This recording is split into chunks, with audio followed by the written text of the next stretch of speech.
So the biggest challenge is following somebody like Eric. What an incredible individual, what a great presenter. It reminds me though, when I was down in North Carolina at North Carolina Motor Coach a couple of years ago, they had a passion play, and I got to follow Jesus. And so I'm not sure, it's a pretty close tie between the two of them, but Jesus was pretty darn good, I got to tell you. So we've got about an hour together. You're going to hear from me, you're going to hear from Scott. I'll probably use about 55 minutes. We'll leave about 5 for Scott at the end. But for those of you who don't know American Bus Association, you see what we do. We represent the entire industry, the bus industry, equipment industry. We represent the tour and travel industry. We bring people together. We do government affairs. We do lobbying in Washington. That's the reason we were founded in 1926, was to lobby on behalf of the industry, and we still do that today. We communicate to people who care and people who don't know anything about us, to the media, to public officials, to others, and then we obviously do education and training throughout the year. We're excited to be doing the BISC West program out here that Brandon and some of the other members are going to be coordinating. Mike is going to be working on it. A little bit about the industry. You know where we've been. I mean, it's been a tough couple of years, right? In 2020, the industry was decimated. We came back a little bit in 21. 22 sort of feels normal from what we're hearing, but we're still down 20 or 30% from everybody I talk to. There's some segments of the industry that are really struggling. The commuter market is struggling, going into major cities as people are loath to go back to work. In a lot of cases, they're not going back, obviously, every day. So that's still a challenge. Recovery is on its way, but recovery is mixed. The spring demand, was somewhat back. We saw a lot of students traveling in the spring, as we normally do. We saw sports teams, college, high school, but still a little bit mixed and still not to where it was pre-COVID. Overall, I think we're still down, as I said, about 30%. About 30% of the companies are gone from the industry and probably never coming back, although we're starting to see companies come back into the industry that weren't there before.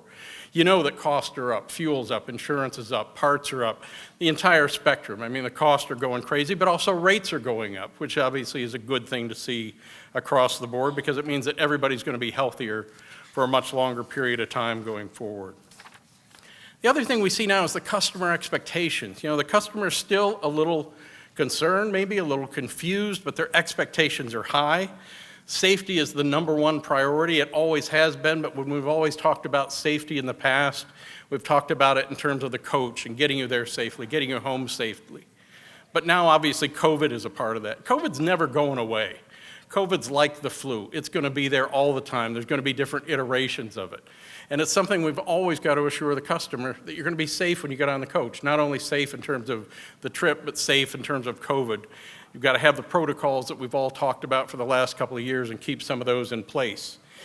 We also saw some shift in destinations. Some of the popular destinations, some of the Tier 1 cities have given way to Tier 2 and Tier 3.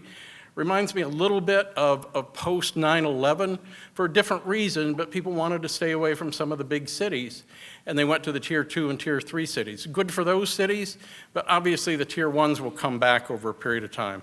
We also see a lot smaller groups going places. People want specialty. They want a niche travel experience. In 22 and 23, we're seeing record travel as compared to where we were, the highest rate of travel since 2019. So that's a great news story. But again, the trips are a little different. We're seeing niche markets pop up. People want shorter trips. They want an a la carte experience, not a one-size-fits-all. So the travel experience is different than it was somewhat pre-COVID.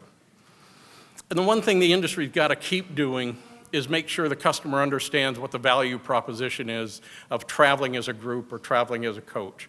It's not the dollars, it's not a cheap way of travel, but it's a value proposition. You're able to do things on the coach or with a group that you often can't do anywhere else in any other format. Legislatively, we did well in certs. A lot of you got money. There were some I know that did not, but many of the industry members, many of the industry got money. We were only, even though we wanted more, even though we started out asking for $20 billion, then it went to $10 billion, and then we got zeroed out and ended up with $2 billion that we in the motor coach industry had to share with the passenger vessel and school bus industries, we still got money. We were one of only a couple handfuls of industries that got targeted funds, which is a great news story. We tried to get more money, kind of a search to approach. But at that point, Congress said, you know what, we're fatigued out. We're not giving any more certs money. It doesn't matter who you are. It doesn't matter what your story is. We're done giving out certs money. And so we kind of moved on. But the certs fight is not over. Obviously, we need to make that certs money tax exempt. You've probably all seen it and all read it ad nauseum, but we're going to talk about it again. We've got a certs bill out there, HR 7477, would make the money that you did get tax-free. All of our efforts right now are focused on making that happen. But two things have to happen. First, Congress has to consider a tax bill before the end of the year. And there are literally a handful, maybe 2 or 3 handfuls, maybe 15 days of schedule left in the congressional agenda. They're not meeting now, they're not meeting till after the elections. They'll be back sometime in November. And after they come back, they've got just a handful of days before they go out of session. When they go out of session, all the bills die. It's the end of a congressional session. So everything goes away. But we think there's going to be a tax bill. There's a lot of tax provisions unrelated to this industry that need to be considered before the end of the year. And there will be probably one tax bill, and we've got to be in the middle of it. If we're not in the middle of it, it's not going to happen ever. So we got one shot. They come back in what's called a lame duck session, and the tax extenders at the bottom in green is the thing they're going to be focused on. And again, it's a lot of little tax provisions around that expired or are going to expire at the end of the year, and they want to fix those, and that's where we have the opportunity to get shoehorned into it. The chairman of the Ways and Means Committee, it's the House Ways and Means Committee that makes this decision, is a guy by the name of Richie Neal. He's in Massachusetts. Peter Pan Bus Company, no relation to me, Peter Pantuso. Peter Pan Bus Company is up in his district, and the owner's very close with him and has been literally working his office virtually every single day. These are the members of the Ways and Means Committee. The ones in yellow are the ones that are on 7477. The rest of them are not. You see, we've got California members who are on there, but we've got members from all over the country who aren't. And we're literally trying to work them day by day by day. Going to fundraisers, putting together campaigns targeted at them, working with members in their district, trying to get them on. I know that out here and in some of the other states, we had a targeted effort to reach out, to have you fill in the form and get the message out to your member of Congress. We're going to keep doing that. So that's the priority for the next, really for the next 2 months. And they're probably going to make a final decision. My guess is it's going to be usually right around Christmas. I mean, by the time Christmas comes, they're ready to go. But when we got the certs money, it was literally a couple of days before Christmas. So I think that's when we're going to see a tax bill. That's when we're going to see Congress go out of session. There's some other things going on up on the Hill. There's other bills that are introduced. I'm not going to go through them in detail. A lot of them have an impact, obviously, on our industry as well. But the one I'll call to your attention is 7517 and Senate Bill 4823, overtime for truckers. It says truckers, but it's really overtime for commercial drivers. And that essentially will take away the exemption that we've got, where you don't have to pay overtime to drivers when they hit the 40-hour mark. You know, that's an issue that we've been working on for probably more than 10 years. Senator Schumer from New York State, who is now the majority leader in the Senate, brought it up over a decade ago. And he carried that bill a couple more sessions, and then as he moved up in leadership and became the majority leader, it got picked up over on the House side by a Senate member. You know, this is a bill that's actually supported by one segment of the trucking industry, the independent truckers. It's something that they're focused on. And so we're working with the truckers, we're working with others to say, listen, you can't eliminate the FLSA exemption. It's so important to this industry, especially now when we're in the middle of a recovery. Now we need all the help we can get. We don't need to be bottled down again. When you think about the administration and Congress and the Supreme Court, the 3 branches, you know, if the administration can't get its policies through the House or the Senate, right now they should be able to, Democratic administration, Democratic House, Democratic Senate. But if they can't, and if things change on November 8th, then the only avenue they have left is the regulatory side. You know, these are the 3 pillars essentially that I put up here that the administration ran on: labor, environment, and DEI, diversity, equity, and inclusion. Almost everything that you see come out of Washington from a regulatory perspective, and even the legislative agenda that they're promoting, is based on these three things. Labor and the environment in particular have a huge hook in this administration. Those segments spent a lot of time getting him elected, and they continue to have that influence, and you see it in some of the legislative initiatives and some of the regulations we're going to talk about. If the House and Senate change in the next couple of months, then all we're going to see is regulation out of the administration, because it's the only thing they can completely control on their own. You're going to see less legislative activities and a lot more regulatory activities. And I go back to the Obama administration, not because it was a Democratic administration, but President Obama had one big thing that he got through, and that was health care. And after health care passed, it kind of shot his wad, if you will, on that. And then the Senate or the House changed at different periods, and he couldn't get his agenda through Congress. So he did it through regulation. And the Federal Register, which comes out daily, which has regulations, went from that to about that size. It was regulation after regulation after regulation. So I think that's what you're going to see, again, if things change in November. These are just some of the legislative activities that we're beginning to see. And I'd call to your attention, first of all, remember that your CERT's compliance filing reporting was due on October 17th.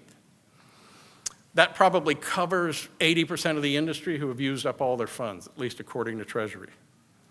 We're seeing rules being proposed on speed limiters. We're seeing rules being proposed on state inspections, which we don't think they should change. We think the inspection system right now across the country works just fine. We're seeing labor and wage hour issues that are starting to pop on the regulatory. Are you paying your workers enough? There's a TRB study, Transportation Research Board, that was initiated as part of the last highway bill that passed last year. And that says we ought to be looking at drivers' wages, specifically commercial drivers' wages, and see if you're being paid enough. See if you're paying your drivers the right amount, how you're paying them. Are they getting enough money to incentivize them to continue working? Are they being overworked? Does the system encourage them to drive faster, get there quicker? Well, in the trucking industry, maybe that's true, but I don't think any of you have got schedules for your passengers to say, if we get you there quicker, there's some benefit to it. That doesn't work. That doesn't make sense. But they're looking at the motor coach industry in addition to the trucking industry. We've gotten sucked into that research. Without going through all of these, there's a lot of activity, obviously, in climate change. Whether it's hydrogen, whether it's electric vehicles, there's a lot of funding. There's funding for school bus conversions. There's funding for research. The government's buying electric vehicles like crazy. The Postal Service is buying electric vehicles. Not going to change overnight, but that's the motion and that's the movement that everything is wrapped around right now, and that's what we're beginning to see. And it's going to have, obviously, an impact on this industry. I was going to give a presentation out in Colorado a couple of months ago, and somebody came up to me from the governor's office and said, when are you going to have motor coaches that are all electric? When they're going up to the ski slopes, you ought to have electric vehicles so we don't pollute the air anymore. And I said, well, where do you want to put the skis? If you have electric vehicles, and the battery and baggage bay is filled up with batteries. And oh, by the way, if they're coming from across the country, where are they going to charge another way? There's obviously a lot of issues yet to be decided, but that's the mentality of some of these folks. So how are you going to do it? Can't you do it tomorrow? Because, oh, by the way, we need to make that happen. New York City, you've seen a lot about the inspections that are going on. It's a pissing contest, if you will, between the mayor and the governors in Florida and Texas, both of whom are sending individuals up to New York City. And so New York City is retaliating and saying, well, they're coming by bus, so we're going to start inspecting buses. So they're inspecting all kinds of buses, charter buses, the people that are coming in to go to the theater, the folks that are coming in commuting into town. Some of the tickets and they're criminal violations, so you have to go to court and defend them. Saw one company get a ticket for a loose seat. So these are all being done by policemen. These are not safety inspectors. They're being done by policemen in New York City, who the the mayor controls. So they walk down the aisle and they get back to where the wheelchair lift is, and they shook the seat, and it rattled more than the seats in the front that are bolted. They said, oh, that's a violation. You get a criminal violation for that. Another operator had a chip in his window, not a cracked window, but a chip in his window that occurred on the way in. It was on the passenger side that morning. Got a criminal violation for that. Another operator was cited for not having seat belts in a 2008 coach, long before seat belts were required. And I think my favorite is the police did a brake test on a bus. They had the bus driver put the bus in neutral and hold his foot on the brake for 5 minutes, and that was a brake test. So it's just absolutely insane. So we have been in touch with the mayor. We've sent communications to the deputy mayor, Deputy Mayor Joshi, who was the acting administrator for FMCSA. We've been working with FMCSA, we've been working with Buses for NYC, our counterparts, obviously our colleagues at UMA doing some of the same things, but we're trying to keep on top of it and just make them aware that, listen, this is absolutely ridiculous and it's got to change. The other issue is the congestion issue. You probably have seen and heard a lot about that, and that is something that could spread to other states and other locales. This was, back in 2019, a law that was passed that essentially said, we've got to reduce congestion in the city. And they put together a traffic mobility review board. And that board, along with the city council and others, are trying to look at how to reduce congestion. The best way to reduce congestion is put people on buses and get them off the cars and out of the cars. But they don't quite get that. They haven't quite figured that out yet. But again, that's another priority, working with Buses for NYC, and they've been doing a great job. Their lobbyist is doing a great job. We're happy to be a partner with them. So talk very quickly about the midterm elections. In normal midterm elections, the president's party loses seats in the House and in the Senate. That's kind of typical. Right now, the Democrats control the Senate. It's a 50-50 split. Democrats control the House by a small margin.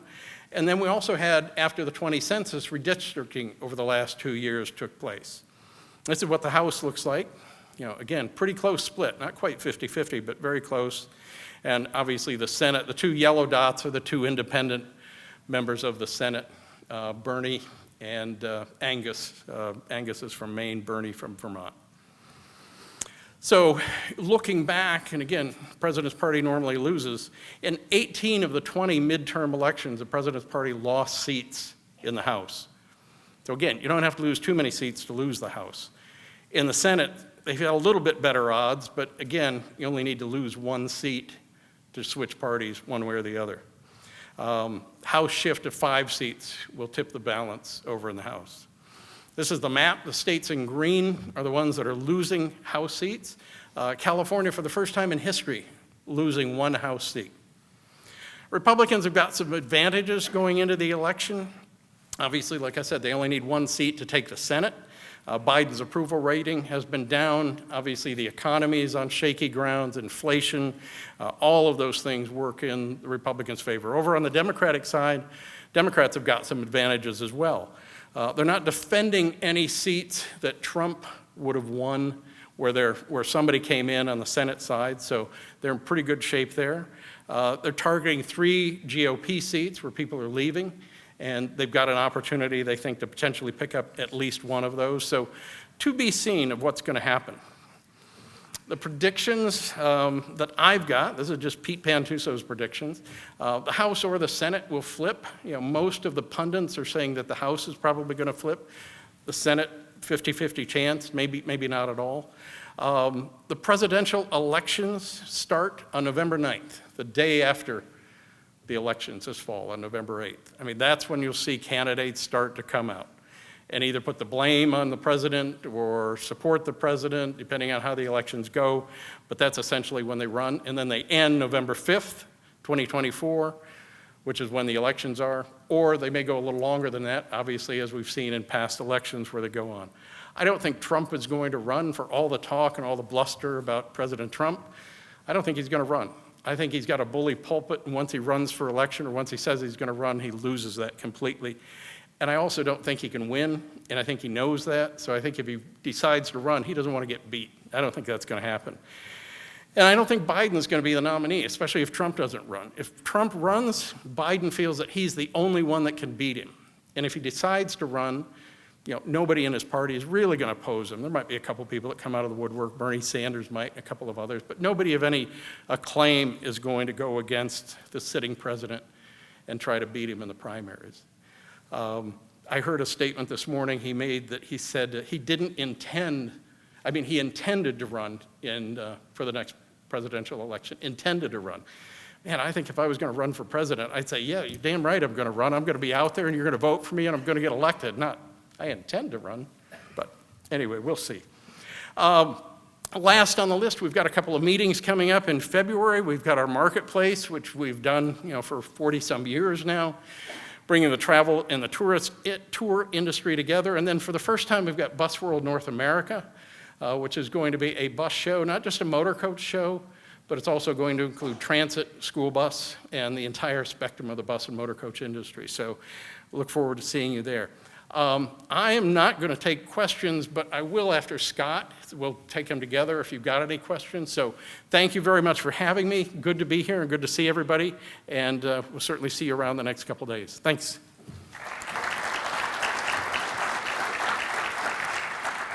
Thank you so much for having me here. My name is Scott Michael, and President and CEO of the United Motor Coach Association. Just passed the 1-year mark in that role, so I can no longer claim that I don't know anything because I'm new. So now people have to start expecting me to understand and know what I'm talking about. I've been really enjoying my opportunity to get around the country, talk to operators, and understand about your business and learn a little more about where you're coming from and the things that are on your mind. And so I'm looking forward to this meeting and being here for the next couple of days. I'm going to be leaving Wednesday morning, so I'll be here the next couple of days, get a good chance to get to know some of you and hear about what you're thinking. And what I've heard from operators in different parts of the country as I go around is that everybody seems to be having a lot of the same concerns. So I'm going to talk about some of that here. But it was really nice to be able to be out here for this event. I grew up on the West Coast, so it's kind of close to home for me. I'm from Oregon originally, and spent my early life growing up there, and got a chance to come down here and be a tourist a few times as I was growing up, and then ended up on the East Coast where I am now. So long ways from here, but it's good to be able to get back out west and get to see folks. Now my oldest daughter graduated from college a couple years ago, and she just told me that she wants to move to California. So if any of you are looking to hire a biomedical engineering graduate, just hit me up later. Well, I'm sure you need that for your motor coach operations. Exactly. So she's she's got a couple friends from school that are out here already, and so she's looking to do that. But maybe she needs a career change. We'll have to see.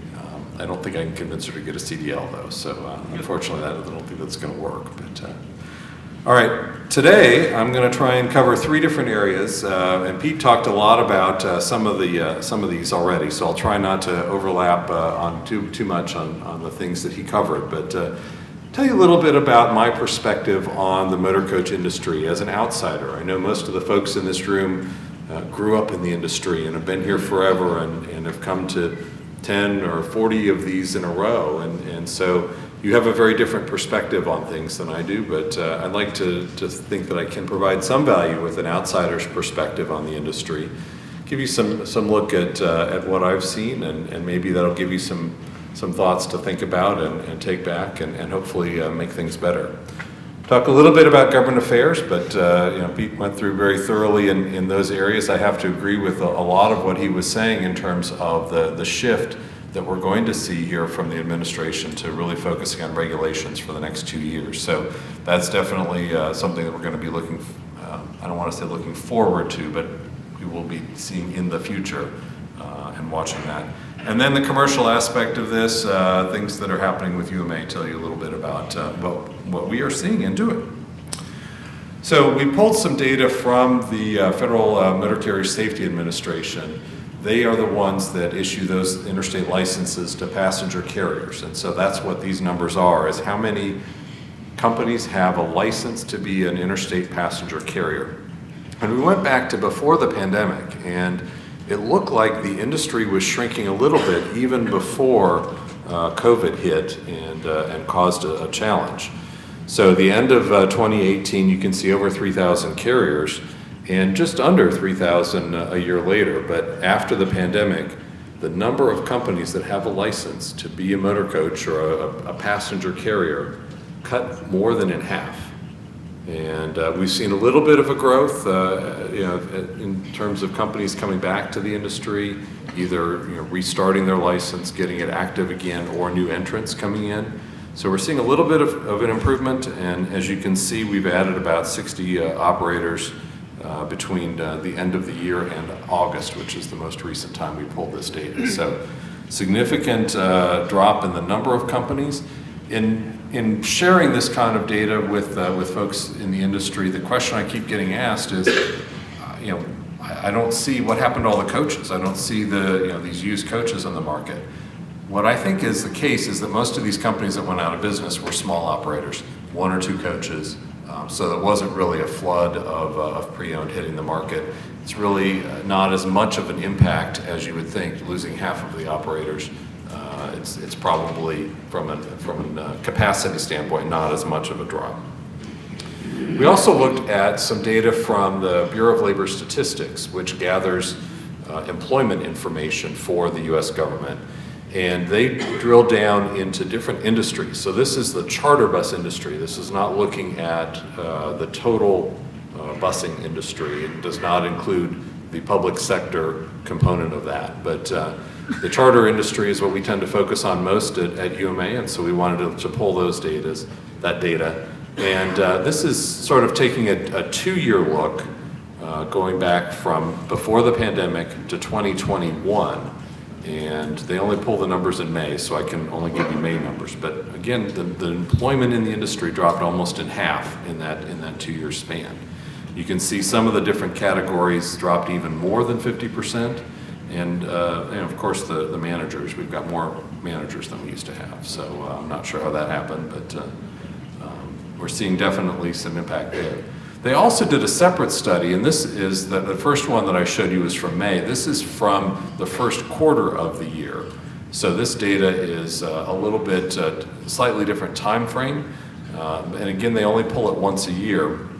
Still looking at just the charter industry, you can see the employment, like I mentioned before, was dropping a little bit even before the pandemic hit. We were seeing a slight reduction in the industry, and then dropped from almost 50% drop in terms of the number of workers that reported to the government that they were working in the charter bus industry in 2021.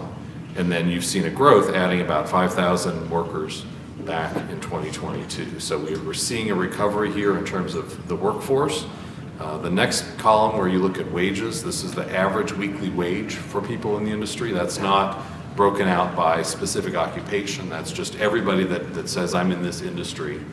So that's an average of management and drivers and support staff, everybody. You can see the change of wages was going up a little bit for most of the time, but not huge increases. And then it dropped a little bit in 2021. And then this year, huge jump in terms of the average wage, 16% increase in wages. I'm sure nobody is surprised by that. I've heard anecdotally that many folks in this room have increased their wages even more than that. But it's interesting just to look at these government statistics and see what they're showing as far as our industry. So if you put all that together, what we're seeing is sort of this huge reduction in the number of competitors that you have. Let's be blunt about that. And the number of drivers that each of the remaining operators have available to them in that driver pool. That really is one side of things. The other side is all of these different changes in the consumer perspective that Pete talked about. The things that they're looking for are different, and their requests are different, their expectations are different. The combination of changes on the supply side and the demand side really is changing the business for a lot of charter operators out there. And so labor is definitely the number one thing that I hear from everyone I'm talking to, that it's impacting them on a daily basis. They're not sure whether they're going to have the capability to handle it. And it's not just drivers, it's mechanics, it's everything. And some of the operators that I've heard from have really found ways that they can tweak their operations, shift in different ways. Some of them have just completely reinvented their companies and now are doing entirely different work than they used to do before the pandemic. The ones that were successful in finding a new business strategy, a new business model, or changing their existing business model are the ones that are still with us. Those are the ones that are succeeding, because you can't just keep doing the same thing that you've been doing when the whole world is changing around you. You need to find different ways to look at how you decide which customers you want to keep doing business with. I've talked to some operators that had to make difficult decisions to fire customers. Usually it's the customers firing you, but some of the operators are out there and they're looking at, well, that's not really a good customer for me, whether it's that they're not willing to pay very much, or they're always changing things at the last minute, or they're always demanding overnight trips, or whatever it is about that particular customer. Operators are now in a position where they have that ability to pick and choose which business they want to handle. And so there may be somebody that you've been working with for a long time that's really just driving you crazy, and maybe it makes sense to move on from that customer and find other customers to service and take care of. Different ways that you can look and try and benefit from this changing environment that you're working in. Okay, shifting gears to the government affairs side of things. We know all about CERTs. This is just some more data about the CERTs program, and you can see that almost $2 billion was distributed. Looks like I'm missing some zeros in that number, but the average motor coach grant was almost $1 million. I mean, some significant money there for a lot of companies. Demographically, 93% of the recipients are small businesses. So that tells you something about the industry. There's a lot of companies out there that are small operators that really benefited from this program and are continuing to be in business. We talked about 7477. We need you to reach out to your members of Congress. We've had some on that list are from California that have agreed to sponsor the legislation. Some of them are not on board yet in California. So reach out to your members of Congress, ask them to be part of this legislation. We need their support in order to keep this CERTs grants tax deductible. Some of you, I know Jeff Polzing had a member of Congress from his district send his chief of staff out to visit his operation, got a chance to show him around and understand the business a little bit more. We need that kind of personal involvement, that personal vision. If a key staffer or the member of Congress can come and see your business, then they really understand it a lot better, and they will remember it more when it's time to get something done. So definitely try and build those relationships, whether it comes into play here with CERTs or with something else. It's definitely good to have friends in Congress to help with those things. But we're really doing a big push, as Pete mentioned, here towards the end of the year as they try and pull together what tax legislation they want to take in and put into this into the final bill. We want to be part of that this year. So this is the time to go out and get those supporters. The other thing I want to talk about a little bit is the charter service registration. And the Federal Transit Administration has this registry that they keep for companies that are private operators that want to be able to do charter work. And this is a way for you to sign up and make sure that you're made aware of any opportunities for charter business. And if you have a company that wants to hire a charter, hire some buses for work, and they go to the public transit to try and provide that service, they have to go through this first to make sure that there's not someone in the private sector that wants to do the work. But that only works if you get signed up, and you have to sign up every 2 years. Your registration drops off. So we are reminding people, make sure you get signed up, make sure you go to this website and get signed up to make sure that you're aware of those opportunities.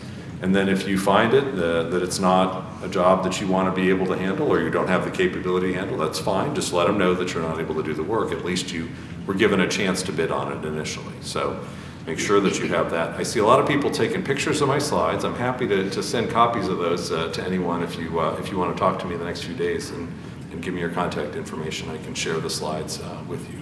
It's not a problem. Okay, lastly, what's happening with UMA? We took a look at some of the communications that we're doing, and we have a lot of different vehicles, and we've decided to consolidate our bus and motor coach news, that is our website that has a lot of good news, more in-depth news stories, and our daily flash email into a single publication. And so we've consolidated that now. Bus and Motor Coach News used to be an actual newspaper, but during the pandemic we went all electronic with that. So we now have all the good information coming to you still on that daily news flash, and we also have the Bus and Motor Coach News website that contains more of the in-depth stories, and we've sort of brought those together into a single vehicle so you can get all your news in that one source. And again, if anyone doesn't get that every day, come see me, and happy to get you signed up for that. We also do a town hall every week. For those of you here on the West Coast time, it's at 11 o'clock on Thursdays, and we get our members together and talk about what the issues are that are on your mind. And we have an educational component to that, so we have a speaker that comes in and talks about a topic or two, and then open forum, open mic night, and everybody can talk about what their concerns are. We have a strong California presence. I've noticed there's a lot of operators from California that have been part of that, and thank you for being there. And it's good to get to meet many of you in person here this week that I've seen visually in that Zoom call every week for the last year. But love to have people joining us for that. We also have a safety meeting that we're going to do in December. We do this every year, and it's a 3-day event. It's going to be a virtual event again this year to make it available for folks to bring their maintenance crews in, or whoever would benefit from this information without having to travel to a meeting. So we're going to do that virtually in December, and you can sign up for that soon.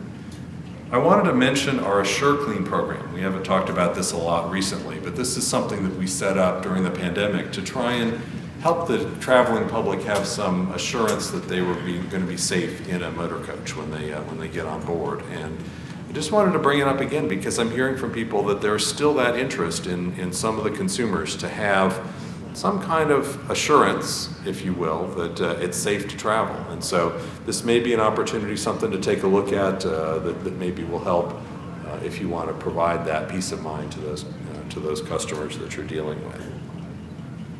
And last, I've got group leader program. Thought I was done. We have a company called Bus Rates that we work with and try and help get leads to charter operators. And we put together a new program for that called the Group Leader Program. And that's a way to work with tour groups that are trying to purchase individual tickets for the charter. So if you have a group of scouts that each of the families has to pay for the cost of the trip, or the school group where the teacher needs to collect money from each of the people that are going to be on the trip, we put together this group leader program that sort of automates that process of collecting the funds online, so they can now pay with credit card instead of having to put a few dollars in an envelope and send it to school. So wanted to mention that. And then, last but not least, if my thing will advance, we are known for our UMA Motor Coach Expo, which we do every year at the beginning of the year. And we like to go someplace warm. We were in Long Beach this year, and we're going to go take it out east to Orlando coming up in January.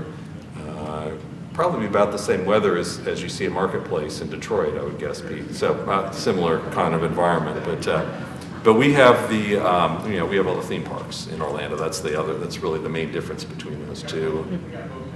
Yeah, so it's a little different, but love to have folks come and join us in Expo in January. So that is all that I have, and I guess we are going to do a tag team question now. So if you want to come, and we'll see what kind of questions people have. Thank you so much.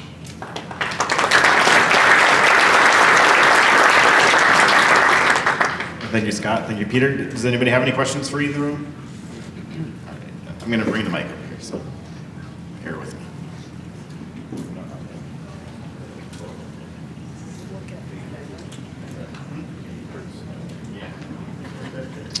I have a question about, that's a nationwide shortage of drivers. And in California, we have SPAB drivers. Our commercial drivers aren't good enough, apparently, to drive schoolwork. I don't know how many states do that, but I know some of the surrounding states don't require this special license. And you probably already know this, but it takes 20 hours of classroom, 20 hours behind the wheel just to get a driver licensed. And with a shortage of drivers, and I don't feel like this CHP really makes a lot of money on this thing. You pay $15 per vehicle for them to come out and inspect it. And they usually make 2 visits because one's a SPAB visit and the next one's a vehicle inspection visit. This would be a good time as an organization, I feel like, to say, could we get out? We need drivers. Don't make it any harder than it is. Why not just let these drivers, at least for the interim, when we need them now, have charter drivers drive school SPAB trips? I don't know if it's a battle we could win, but gentleman early, he had a pretty good battle and he seemed to win it. So it's something worth fighting, but it might be just that hard to do it. Yeah, I mean, that's something that we would certainly defer to the state association to know what's best for the companies and the operators in your state as far as that goes. I guess I just assumed that they had set that up separately to make it harder for you to steal their drivers and convert them over. But you know, I'm not sure how many of you have extra spare charter drivers that you're willing to let them drive on school runs, but.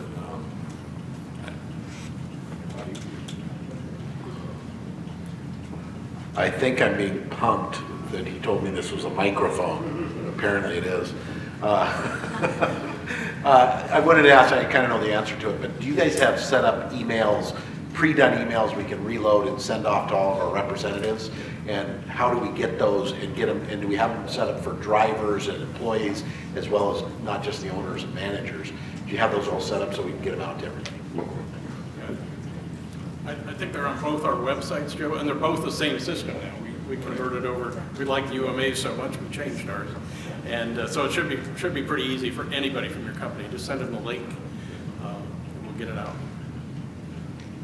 And I think that's a great point that you want to have your employees, your drivers. It's not just the owner of the company that should send it. It's anybody associated with the industry should be trying to encourage us. Right, and you know, it can be someone that supports the industry but doesn't work in the industry. You know, it doesn't have to be an employee. It can be a vendor and customers. Absolutely. That's exactly what I was going to say. Is every vendor in this room should have been sending these letters, because it's very easy, as Pete said, to change up the sentences. I've changed multiple times. I'm with Bridgestone. I support the motor coach industry, and basically use their same form, but just change it up so that it's altered a little bit, so that we support the industry. We're not, and our employees are affected just as well. So every vendor, if you haven't done it, please just go to the website, send it off to your representative.